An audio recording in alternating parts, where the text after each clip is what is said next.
After World War I, Jack moved to Dallas and started selling cars up there. He fell in love with a Texan. Became friends with Arthur Bird, who had some financial backing, and they were able to purchase a dealership in Waco. To me, it almost seemed like the car dealership was just a vehicle to community service. His goal was never to have the most successful, biggest car dealership. It was to use that so that he could accomplish other things.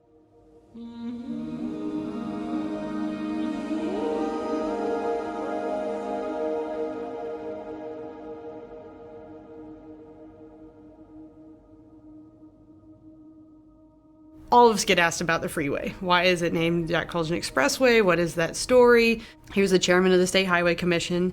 He actually was personal friends with LBJ, and that kind of overlapped. They were working on setting up the highway system, and I-35 was being built to go from Dallas all the way down south and to really change Texas. And a lot of people felt that it would be best if it went around Waco, and he felt that it would be best if it went through Waco.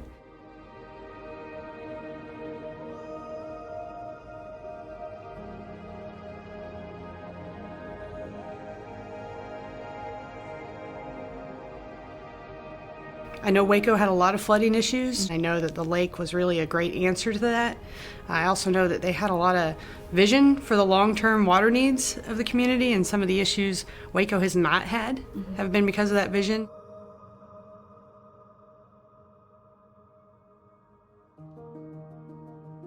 When Connally Air Force Base closed, the chamber was working on what to do with that and how to, use that for the economy in Waco. And so he was the chairman of that committee.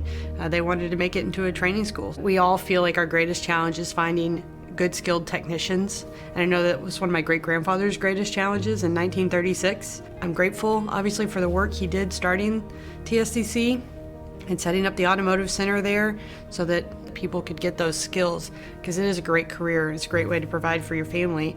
As some people know, he was a huge Catholic and very devout, which was unusual for Waco back then. So when Providence was struggling at one point, they went to him to try to do a fundraiser, and they were able to raise enough money to keep the hospital. In fact, it went so well that Hillcrest approached him. Back then, the two hospitals, I understand, were a little more divided because of religious reasons, so it was pretty unusual for the Baptist hospital to approach one of the Catholic leaders in town. He obviously believed in health care, so much so that he said yes, and he did a similar effort for that. From that actually kind of spun the leadership for Floyd Casey. I think seeing that need for Waco and how that stadium and athletics with Baylor could grow Waco and what Waco was doing, I think that's what he saw.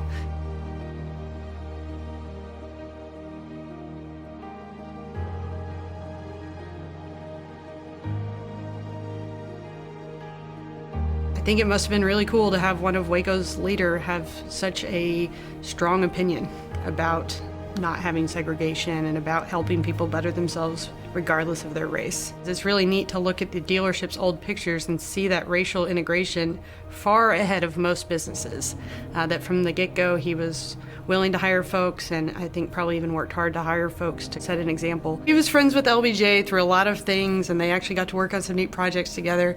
But when LBJ went to Washington, one of the neat things I've always heard is that the Secret Service came down and installed a special phone in the dealership in his office so that they could keep talking. I didn't know my great-grandfather very well. I was very young, but throughout my life, it's those little moments people take to tell me about a project they worked on or something they were able to achieve or something their dad or grandfather worked on him with. And it seems unending. Like I said, I'm almost 40 and I'm still learning about projects and different things that were accomplished. And they're major things, they're not little things. So that's why I think it's neat to read stuff like books or look at old photos or hear stories, so you can, not what was accomplished, but what were the traits or beliefs or values or priorities that allowed him to accomplish so much, because I think clearly he had some things in a pretty good order.